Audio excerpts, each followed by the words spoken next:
Hi everyone, welcome to Study Spring. और आज हम लोग क्लास 6 के हिस्ट्री का चैप्टर नंबर 11 डिस्कस करने वाले हैं। ये चैप्टर हमें बताएगा नए राज्य और साम्राज्य के बारे में। ये इम्पोर्टेंट क्लास है क्योंकि इसमें हम लोग कुछ नए राजाओं के हिसाब से जानेंगे कि उनकी साम्राज्य कैसे हुआ करती थी और उनके साम्राज्य में लोगों की स्थिति क्या थी। तो इसी को डिस्कस करेंगे। बट बिफोर टू बिगिन, अगर आपने प्रीवियस सारे वीडियोस को नहीं देखा है तो प्लेलिस्ट तैयार है आपके लिए। आप वहां से जाकर के सारे वीडियोस को देखिए क्योंकि ये आपको तभी हेल्प करेंगे जब आप सीरियलाइज वे में वीडियोस को देखिएगा। और अगर आपको ऐसा लगता है कि चैनल आपके लिए डेडिकेटली वर्क करती है तो चैनल को प्लीज सब्सक्राइब और शेयर कीजिए क्योंकि ये हमारे मोटिवेशन का एक बहुत बड़ा कारण होता है। सबसे पहले अगर हम लोग प्रशस्तियों के बारे में आएंगे जानेंगे तो समुद्रगुप्त के बारे में हमें जानना जरूरी होगा क्योंकि समुद्रगुप्त के बारे में जो जानकारी हमें मिली है वो इलाहाबाद में अशोक स्तंभ पर खुदे हुए एक अभिलेख से हमको पता चलता है कि समुद्रगुप्त कौन थे और उनके समय में जो शासन व्यवस्था थी वो किस तरीके की होती थी। और ये जो अभिलेख मिला है वो एक विशेष प्रकार का अभिलेख है जिसको हम लोग प्रशस्ति कहते हैं। और यह एक संस्कृत शब्द है जिसका अर्थ होता है प्रशंसा। मतलब एक चीज तो क्लियर हो गया कि समुद्रगुप्त अपने प्रशंसा में क्या करवाते थे, तो अपने प्रशंसा में जो है वो पत्थरों पर जो है वो आकृति और उस पर संदेश जो है वो लिखवाते थे संदेश। और उस संदेश को हम लोग किस नाम से जानते थे, तो प्रशस्ति के नाम से जानते थे। क्लियर है। अब चलते हैं हम लोग कुछ चीजों के बारे में। ये था समुद्रगुप्त के बारे में एक छोटा सा उनकी अगर बोले तो आप विशेषता बताया है यहाँ पर कि जिनका शरीर युद्ध मैदान में कुठारों कुल्हाड़ियों तीरों भालों बर्छों उसके बाद तलवार और गदाओं नुकीले तीरों तथा अन्य सैकड़ों हथियारों से लगे घावों के दाग से भरे होने के कारण अत्यंत सुंदर लगता है। उसका नाम योद्धा समुद्रगुप्त था। ठीक है। अब इतने तीर भाले लगने के बाद किसी का शरीर इतना सुंदर हो सकता है, सोच सकते हैं आप। इस बीच में जो चीजें हम लोगों को डिस्कस करना है वो यहाँ पर जो है वो आपका आता है ये मानचित्र। ये मानचित्र अगर आपने डिस्कस किया तो समझो कि आप कुछ हिस्ट्री को क्लियर कर पाओगे। इसमें जो है वो हरे रंग का जो क्षेत्र है वो आर्यावर्त के उन 9 जो है शासकों का है जिन्होंने समुद्रगुप्त ने हरा करके उनके राज्यों को अपने राज्य में मिला लिया था। अब यहाँ पर हमें हरा कलर ढूंढना है और ये वाला एरिया आपका हरा कलर का आता है। ठीक है, जिसको समुद्रगुप्त ने हराया था और अपने एरिया में मिला लिया था। इसके बाद जो आता है लाल बिंदु वाला भाग, इन सब ने हार जाने के बाद समुद्रगुप्त के सामने समर्पण कर दिया था। अब इस एरिया में लाल वाला एरिया थानेश्वर आता है। आपका ये सारा एरिया जो पूरब का एरिया था वो सारा हार करके जो है समुद्र के सामने सरेंडर कर दिया था। इसके बाद आता है बैगनी रंग का हिस्सा, जो आता है आपका बैगनी कलर का जो हिस्सा है वो आपका आता है, सॉरी लाल कलर का जो हिस्सा है वो यहाँ पर था जिसने हार करके अपने आप को यहाँ पे क्या किया था, तो सरेंडर कर दिया था। जो अमरावती का एरिया इसके आसपास का एरिया हुआ करता था, जो पूर्वी घाट अगर आप समझे तो ये वाला एरिया था। ठीक है, बैगनी कलर का हिस्सा ये था।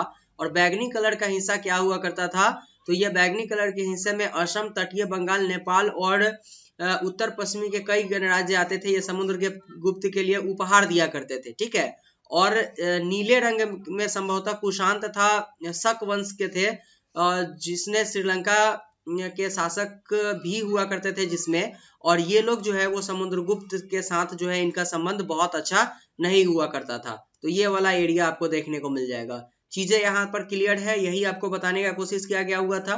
विक्रम संवत की अगर बात करें तो ये आपके प्री के क्वेश्चन और साथ में जो लोग रीजनिंग की तैयारी करते हैं उनके लिए इंपॉर्टेंट है क्योंकि 58 ईसा पूर्व में प्रारंभ होने वाले विक्रम संवत की परंपरा जो है वो राजा चंद्रगुप्त द्वितीय के नाम से जोड़ा जाता है। और इन्होंने क्या किया था कि शकों पर विजय जब प्राप्त किया था तो इन्होंने क्या किया था कि विक्रम संवत की स्थापना की हुई थी। और विक्रम संवत को भी अपने राष्ट्रीय कैलेंडर में ग्रेगोरियन कैलेंडर के साथ स्थान दिया गया हुआ था। स्वतंत्रता प्राप्ति के बाद की ये बात है, उससे पहले की नहीं। बट विक्रम संवत का स्थापना जो किया गया हुआ था वो 58 ईसा पूर्व किया गया हुआ था। और इसका संबंध जो है वो चंद्रगुप्त द्वितीय से किया जाता है। क्लियर है। वंशावली के बाद अगर आए हम लोग तो समुद्रगुप्त जो थे उनकी माँ का नाम था कुमार देवी, जो लिच्छवी गण की जो थी और जो लिच्छवी गण से संबंध रखती थी। और पिता चंद्रगुप्त जो थे वो गुप्त वंश के शासक थे। क्लियर है। यहाँ पर ये पीढ़ी के क्वेश्चन इंपॉर्टेंट क्वेश्चन है। इसके बाद अगर हम लोग देखें तो समुद्रगुप्त के बारे में हमें उनके बाद के शासकों, उनके बेटे और चंद्रगुप्त द्वितीय की वंशावली से भी जानकारी मिलती है, क्योंकि इन्होंने जो है वो अभिलेख जो लिखवाए हुए थे वो उनकी प्रशंसा में जो है प्रशस्ति जो इन्होंने लिखवाया था उससे हमें इसकी जानकारी मिलती है।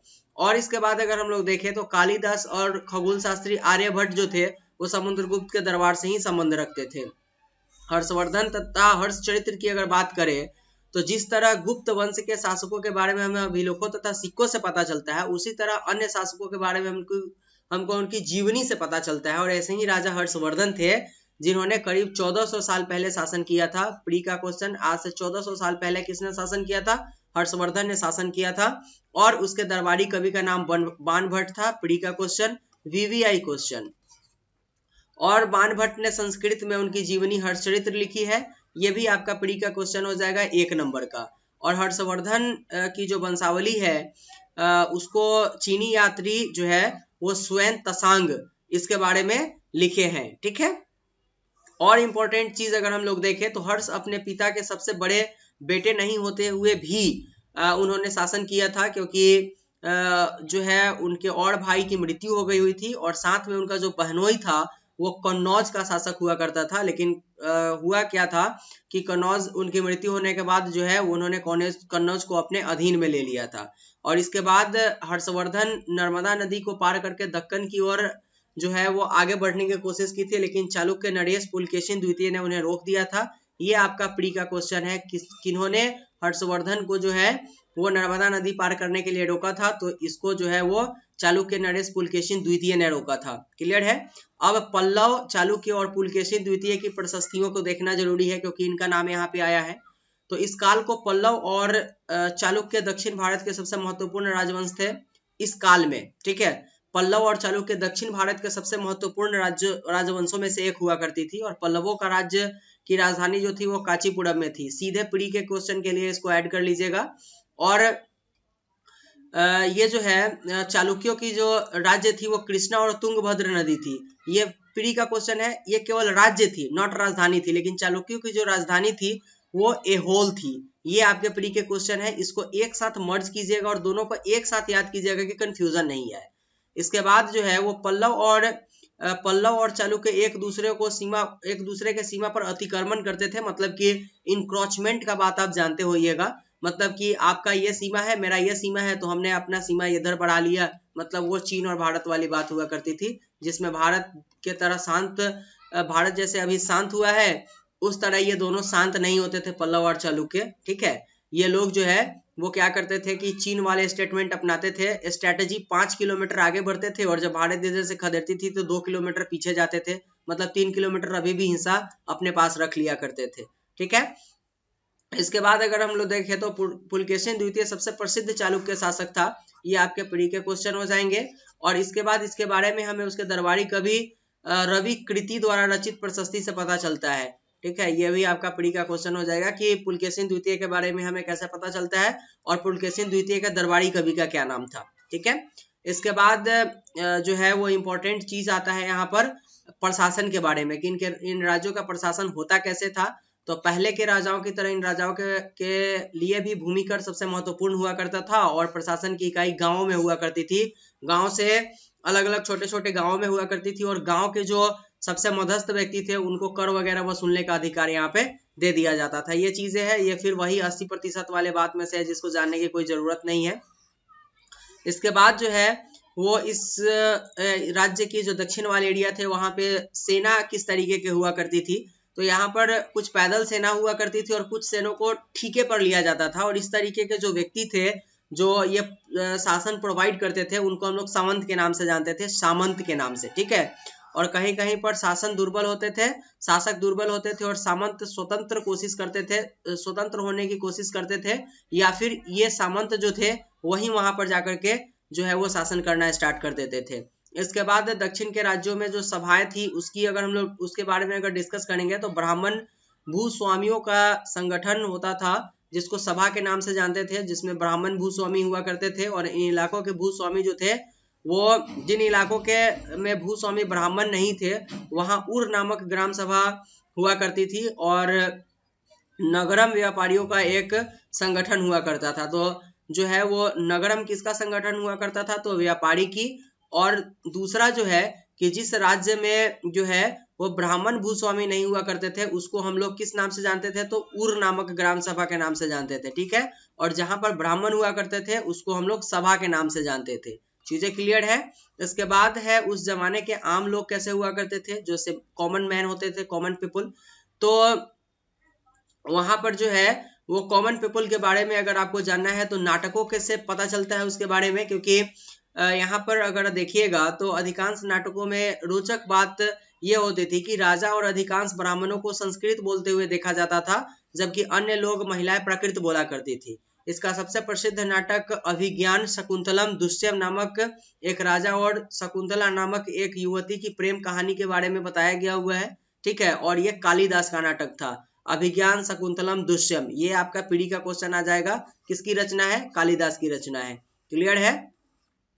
इसके बाद चीनी यात्री की बात करें हम लोग तो चीनी यात्री फासियन जो थे, एक का ध्यान कुछ लोगों के दुर्गति पर था। जैसे आज भी कास्टिज्म जिस तरीके से है, उस वक्त कास्टिज्म अपने टॉप लेवल पर हुआ करता था, और उस टॉप लेवल की बात को जो है वो चीनी यात्री फासियन ने इसको लिखा है। और इसके बाद जो है वो एक जगह वान भट्ट द्वारा अभियान पर निकली राजा की सेना का बड़ा सजीव चित्रण किया गया हुआ था। मतलब वान भट्ट और कालिदास का संबंध यहाँ से हुआ था। चीजें क्लियर है, बट यहाँ पे बहुत चीजें वान भट्ट के बारे में नहीं डिस्कस की गई हुई है। नेक्स्ट क्लास से होगी तो उसको हम लोग डिस्कस करेंगे। इसके बाद जो है वो एक चीज आता है मिल करके कि मरुभूमि होते हुए भी सदियों से अरब यातायात का एक बहुत बड़ा केंद्र था, ठीक है। क्योंकि अरब यात्री बहुत भारत में आया करते थे, और अरब में रहने वाले जो अन्य लोग में से जो है वो बेदुइन हुआ करते थे, ठीक है। बेदुइन जो घुमक्कड़ कबीले होते थे, और ये अरब से संबंध रखते थे। आपका पीढ़ी का क्वेश्चन बन जाएगा। और ये मुख्य रूप से ऊंटों पर आश्रित हुआ करते थे, क्योंकि रेगिस्तान वाले एरिया में केवल ऊंट ऐसा जानवर था जो बहुत स्वस्थ हुआ करता था। और इसके बाद जो इंपॉर्टेंट चीज है वो ये आता है कि 1400 साल पहले पैगंबर मोहम्मद ने अरब में इस्लाम नामक एक नए धर्म की स्थापना की थी। ये आपके प्री के क्वेश्चन हो जाएंगे कि इस्लाम धर्म की स्थापना किसने की थी, पैगंबर मोहम्मद। कितने 100 साल पहले, तो 1400 साल पहले। और ईसाई धर्म की तरह इस्लाम ने भी अल्लाह को सर्वोपरि माना है, और इस धर्म की पवित्र ग्रंथ का नाम कुरान है। ये आपके प्री के फैक्टर्स बन करके आएंगे। तो ये था इस चैप्टर के लिए, जिसमें आपको बताया गया हुआ था नए साम्राज्य और राज्य, जिससे आपको जो है अपने इतिहास के बारे में पता चला, ठीक है। तो यही इस चैप्टर से आपको बताने की कोशिश की गई है। मिलते हैं फिर से हम लोग नेक्स्ट क्लास में, और वो लास्ट चैप्टर होगा क्लास 6 के हिस्ट्री का। तो अगर आपको ऐसा लगा कि ये चैनल आपके लिए डेडिकेटली वर्क करती है और इम्पोर्टेंट है, तो चैनल को प्लीज सब्सक्राइब और शेयर कीजिए, क्योंकि हमारे मोटिवेशन का एक बहुत बड़ा कारण है। मिलते हैं नेक्स्ट वीडियो में, तब तक के लिए thank you and good bye.